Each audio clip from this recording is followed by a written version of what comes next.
ಕೊಡಗು ಕಾಂಗ್ರೆಸ್ನಲ್ಲಿ ಈಗ ಜಿಲ್ಲಾಧ್ಯಕ್ಷ ಸ್ಥಾನದ ಪೈಪೋಟಿ ಶುರುವಾಗಿದೆ. ಕಾಂಗ್ರೆಸ್ ಜಿಲ್ಲಾಧ್ಯಕ್ಷ ಸ್ಥಾನಕ್ಕೆ ಹಲವು ನಾಯಕರು ಒಲವು ತೋರಿದ್ದು, ಪ್ರಬಲ ಆಕಾಂಕ್ಷಿಗಳ ಪಟ್ಟಿಯಲ್ಲಿ ನಾಪಂಡ ಮುತ್ತಪ್ಪ ಮುಂಚೂಣಿಯಲ್ಲಿದ್ದಾರೆ. ಕೊಡಗಿನಲ್ಲಿ ಬಿಜೆಪಿ ಹಾಗೂ ಆರ್ಎಸ್ಎಸ್ ರಾಜಕಾರಣವನ್ನು ಆರಂಭಿಕ ಹಂತದಲ್ಲೇ ವಿರೋಧಿಸುತ್ತಾ ತಮ್ಮದೇ ಸಿದ್ಧಾಂತದೊಂದಿಗೆ ರಾಜಕೀಯ ಹೋರಾಟ ನಡೆಸ್ತಾ ಇರುವ ನಾಪಂಡ ಮುತ್ತಪ್ಪ ಇದೀಗ ಮತ್ತೆ ರಾಜಕೀಯ ವಲಯದಲ್ಲಿ ಚರ್ಚೆಗೆ ಗ್ರಾಸವಾಗಿದ್ದಾರೆ. ಹೊಂದಾಣಿಕೆಯ ರಾಜಕಾರಣಕ್ಕೆ ಒಪ್ಪಿಕೊಳ್ಳದೆ ತಾವು ನಂಬಿರುವ ಎಡಪಂಥೀಯ ಸಿದ್ಧಾಂತದೊಂದಿಗೆ ರಾಜಿ ಮಾಡಿಕೊಳ್ಳದಿರುವುದೇ ನಾಪಂಡ ಮುತ್ತಪ್ಪ ಅವರ ರಾಜಕೀಯ ಪಯಣದ ಪ್ರಮುಖ ಅಂಶವಾಗಿದೆ. ಈ ಕಾರಣಕ್ಕಾಗಿಯೇ ಪಕ್ಷದೊಳಗೆ ಹಲವು ಸಂದರ್ಭಗಳಲ್ಲಿ ಮೂಲೆಗುಂಪಾಗಬೇಕಾಯಿತು ಎಂಬ ಮಾತುಗಳು ಕಾಂಗ್ರೆಸ್ ವಲಯದಲ್ಲಿ ಕೇಳಿಬರ್ತಾ ಇವೆ. ಟ್ರೇಡ್ ಯೂನಿಯನ್ ಚಟುವಟಿಕೆಗಳ ಮೂಲಕ ರಾಜಕೀಯ ಪ್ರವೇಶಿಸಿದ ಮುತ್ತಪ್ಪ ಮತ್ತು ಮುದ್ದಪ್ಪ ಕಾರ್ಮಿಕರು ಹಾಗೂ ಸಾಮಾನ್ಯ ಜನರ ಸಮಸ್ಯೆಗಳ ಪರವಾಗಿ ಧ್ವನಿ ಎತ್ತುತ್ತಾ ತಮ್ಮದೇ ಆದ ರಾಜಕೀಯ ನೆಲೆಯನ್ನ ನಿರ್ಮಿಸಿಕೊಂಡವರು.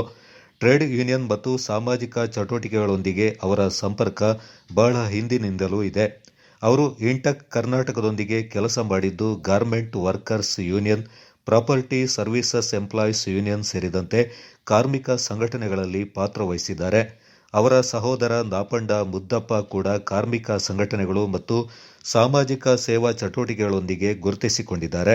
ನಾಪಂಡ ಮುತ್ತಪ್ಪ ರಾಜಕೀಯವಾಗಿ ಹೆಚ್ಚು ಸಕ್ರಿಯರಾಗಿದ್ದು, ತಮ್ಮದೇ ಆದ ಸಂಘಟನೆಯ ಮೂಲಕ ಕೊಡಗಿನಲ್ಲಿ ಗುರುತಿಸಿಕೊಂಡಿದ್ದಾರೆ. 2015ರಲ್ಲಿಯೇ ಕಾಂಗ್ರೆಸ್ ಜಿಲ್ಲಾಧ್ಯಕ್ಷ ಸ್ಥಾನಕ್ಕೆ ಮುತ್ತಪ್ಪ ಅವರ ಹೆಸರು ಮುಂಚೂಣಿಯಲ್ಲಿ ಕೇಳಿಬಂದಿತ್ತು. ಆದರೆ ಅಂತಿಮವಾಗಿ ಅವರಿಗೆ ಅವಕಾಶ ಸಿಗಲಿಲ್ಲ. ನಂತರವೂ ಪಕ್ಷದೊಳಗೆ ಜಿಲ್ಲಾಧ್ಯಕ್ಷ ಸ್ಥಾನ ನೀಡುವ ಭರವಸೆ ದೊರೆತಿತ್ತು ಎನ್ನಲಾಗಿದ್ದು, ಇದೀಗ ಮತ್ತೊಮ್ಮೆ ಕೊಡಗು ಜಿಲ್ಲಾ ಕಾಂಗ್ರೆಸ್ ಅಧ್ಯಕ್ಷ ಸ್ಥಾನದ ಪ್ರಬಲ ಆಕಾಂಕ್ಷಿಯಾಗಿ ಮುತ್ತಪ್ಪ ಅವರ ಹೆಸರು ಕೇಳಿಬರ್ತಾ ಇದೆ.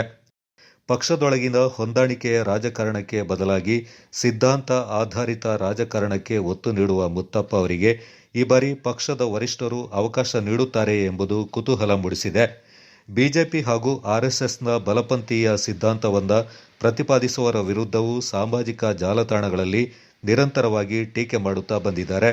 ಸಾಮಾಜಿಕ ಜಾಲತಾಣಗಳ ಆರಂಭಿಕ ದಿನಗಳಲ್ಲೇ ಪ್ರಧಾನಿ ನರೇಂದ್ರ ಮೋದಿ ಅವರ ಆಡಳಿತ ಹಾಗೂ ನೀತಿಗಳನ್ನು ಪ್ರಶ್ನೆ ಮಾಡುವ ಮೂಲಕ ಕೊಡಗಿನಲ್ಲಿ ಮಾತ್ರವಲ್ಲ, ರಾಜ್ಯ ಮಟ್ಟದಲ್ಲಿಯೂ ಗಮನ ಸೆಳೆದವರಲ್ಲಿ ನಾಪಂಡ ಸಹೋದರರು ಪ್ರಮುಖರು ಎಂಬ ಅಭಿಪ್ರಾಯ ಅವರ ಬೆಂಬಲಿಗರದ್ದು. ಹೊಂದಾಣಿಕೆಯ ರಾಜಕಾರಣಕ್ಕೆ ಮಣಿಯದೆ ಸಿದ್ಧಾಂತದ ಪರವಾಗಿ ನಿಲ್ಲುವುದರಿಂದಲೇ ಪಕ್ಷದೊಳಗೆ ಸೂಕ್ತ ಸ್ಥಾನಮಾನ ದೊರೆಯಲಿಲ್ಲ ಎಂಬ ಆರೋಪವೂ ಕೇಳಿಬರ್ತಾ ಇದೆ. ಜಿಲ್ಲಾಧ್ಯಕ್ಷ ಸ್ಥಾನ ನೀಡುವ ಭರವಸೆ ಈಡೇರದ ಹಿನ್ನೆಲೆಯಲ್ಲಿ ಒಂದು ಹಂತದಲ್ಲಿ ಮುತ್ತಪ್ಪ ಕಾಂಗ್ರೆಸ್ ಅನ್ನ ತೊರೆದಿದ್ರು. ನಂತರದ ಬೆಳವಣಿಗೆಯಲ್ಲಿ ಈಗಿನ ಮುಖ್ಯಮಂತ್ರಿ ಡಿಕೆ ಶಿವಕುಮಾರ್ ಅವರ ಸಮ್ಮುಖದಲ್ಲೇ ಮತ್ತೆ ಸ್ವಪಕ್ಷವನ್ನ ಸೇರಿಕೊಂಡಿದ್ದಾರೆ. ಇದೀಗ ಕೊಡಗು ಜಿಲ್ಲಾ ಕಾಂಗ್ರೆಸ್ ಅಧ್ಯಕ್ಷ ಸ್ಥಾನಕ್ಕೆ ಹೊಸ ನೇಮಕಾತಿ ಕುರಿತು ಚರ್ಚೆ ನಡೀತಾ ಇರುವ ಸಂದರ್ಭದಲ್ಲಿ ನಾಪಂಡ ಮುತ್ತಪ್ಪ ಅವರ ಹೆಸರು ಮತ್ತೆ ಮುಂಚೂಣಿಗೆ ಬಂದಿದೆ. ಸಿದ್ಧಾಂತದ ರಾಜಕಾರಣವೋ ಹೊಂದಾಣಿಕೆಯ ರಾಜಕಾರಣವೋ, ಕೊಡಗು ಕಾಂಗ್ರೆಸ್ನಲ್ಲಿ ಈ ಪ್ರಶ್ನೆ ಮತ್ತೆ ಮುನ್ನೆಲೆಗೆ ಬಂದಿದ್ದು, ಪಕ್ಷದ ವರಿಷ್ಠರು ಈ ಬಾರಿ ಯಾವ ರೀತಿಯ ನಾಯಕತ್ವಕ್ಕೆ ಆದ್ಯತೆ ನೀಡುತ್ತಾರೆ ಎಂಬುದೇ ಕುತೂಹಲದ ವಿಷಯವಾಗಿದೆ. ಅವಕಾಶ ಬಂದಿತ್ತು. ನಾನು ಬೇಡ ಅಂತ ಹೇಳಿದಕ್ಕೆ ಚಂದ್ರಮೌಳಿ ಅವ್ರಿಗೆ ಕೊಟ್ಟರು. ಆ್ಯಕ್ಚುಲಿ ಅರುಣ್ ಮಾಚೆ ಅವ್ರಿಗೆ ಬಂದಿತ್ತು. ಅರುಣ್ ಮಾಚೆ ಅವ್ರು ಬೇಡ ಅಂತ ಹೇಳಿದಕ್ಕೆ ನನಗೆ ಅವಕಾಶವನ್ನು ಕೊಟ್ಟರು. ನಾನು ಬೇಡ ಅಂತ ಹೇಳಿದಕ್ಕೆ ಚಂದ್ರಮೌಳಿ ಅವ್ರಿಗೆ ಕೊಟ್ಟಿದ್ದು. ಬಹುಶಃ 15 ಅನ್ಕೋತೀನಿ, ಇಸ್ವಿ ನೆನ್ಪಿಟ್ಕೊಂಡು. ಹೌದು, 15ರಲ್ಲಿ. ಈಗ ನಾನು ಆಗ ಹೇಳಿದ್ದೆ, ಪಕ್ಷ ಸಂಘಟನೆಗೆ ನನಗೆ ಅವಕಾಶ ಕೊಡಿ, ಈ ಅಧಿಕಾರ ಏನು ಬೇಡ ಅಂತ. ಅರ್ಥ ಆಯ್ತಾ? ಪಕ್ಷ ಸಂಘಟನೆಗೆ ಇವತ್ತವರೆಗೆ ಅವಕಾಶ ಕೊಡಲೇ ಇಲ್ಲ. 10 ವರ್ಷ ಆಗೋಯ್ತು, 11 ವರ್ಷ ಆಗೋಯ್ತು, ಏನೂ ಅವಕಾಶ ಕೊಡಲಿಲ್ಲ. ಯಾವ ಸಂಘಟನೆ ಮಾಡೋಕ್ಕೂ ಅವಕಾಶ ಕೊಡಲಿಲ್ಲ.